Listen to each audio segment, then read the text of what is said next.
of calling to terrorist actions that with impunity have taken place, and they continue taking place, intensified since June the 15th. And they are produced from accounts in the United States, from the territory of the government of the United States, from companies and groups, some of them with links to terrorism that receive direct financing of the government of the United States. So on July 11th, there were disorders, there were vandalism, there were violence. And as natural, we are investigating. On July 11th,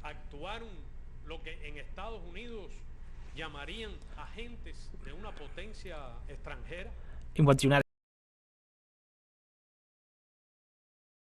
States, who are people who receive money, who receive instructions, who are transported in diplomatic vehicles that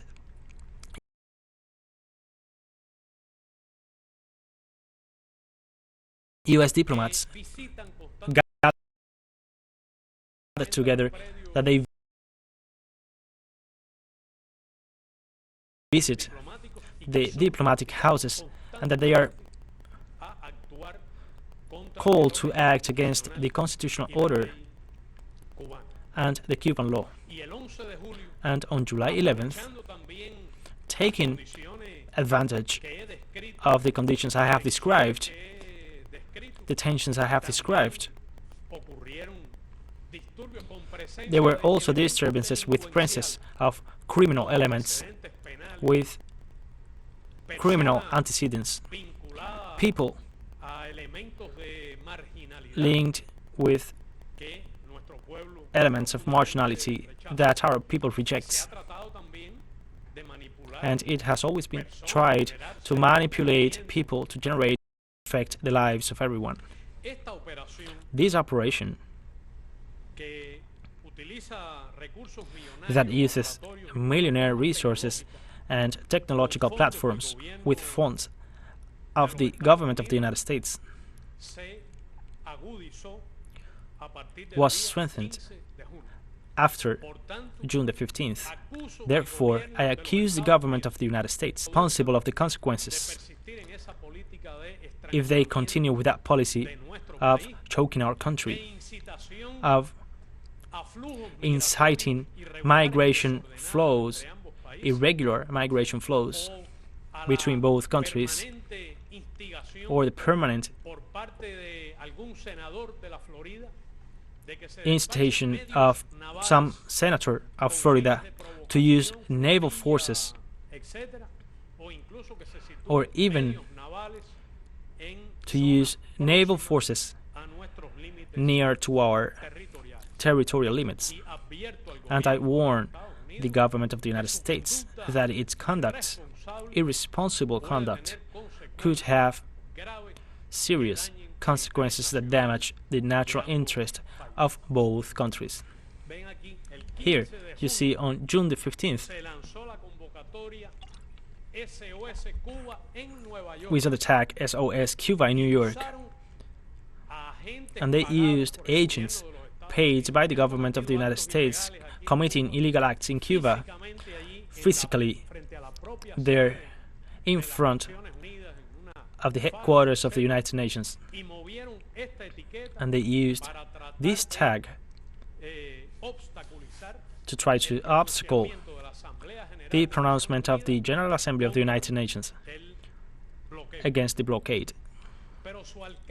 But it was actually null. That campaign didn't go anywhere because the international community supported Cuba, and we saw the will of the people in the entire planet of the Cubans, the U.S. citizens, of the Cubans living in the United States, demanding the lifting of the blockade.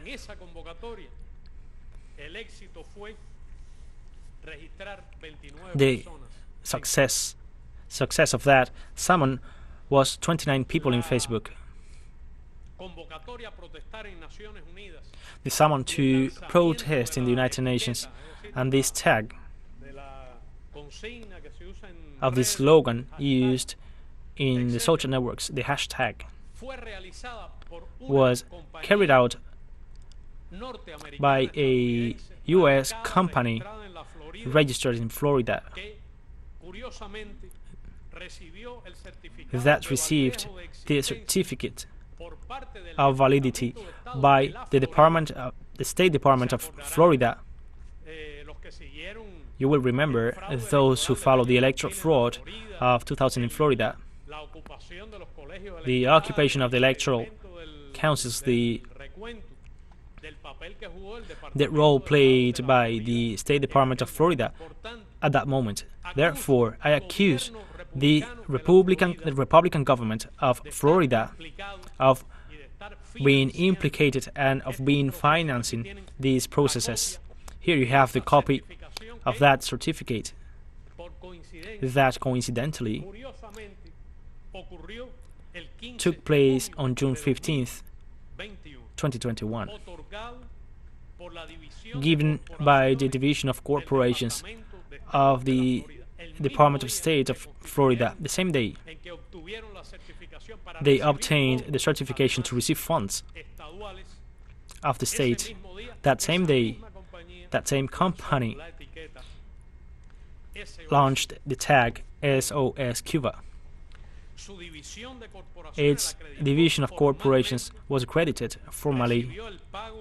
They received the correspondence payment, and it gives legal validity to act in the state of Florida. If you want to visit it, although right now it prevails virtually, its direction of number 1535 Lenox Avenue, apartment 1, Miami Beach, the code of Florida 33139. It was not a tag that was born in Cuba. It was not a movement that was born in Cuba. This company, for the execution of the policy of the United States against Cuba, works articulating a group of companies well financed with high technology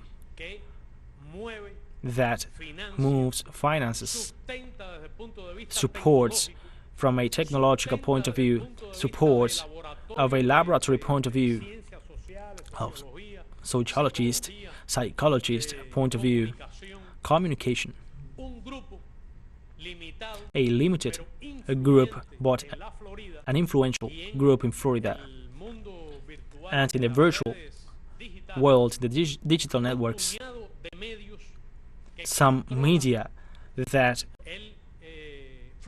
control the data flow, always manipulative, lying data through many illegalities, through the violation of the codes of the U.S. platforms that host them, and they give the speech, they handle the narrative, they deceive the people, they confuse the people, they move the naive people.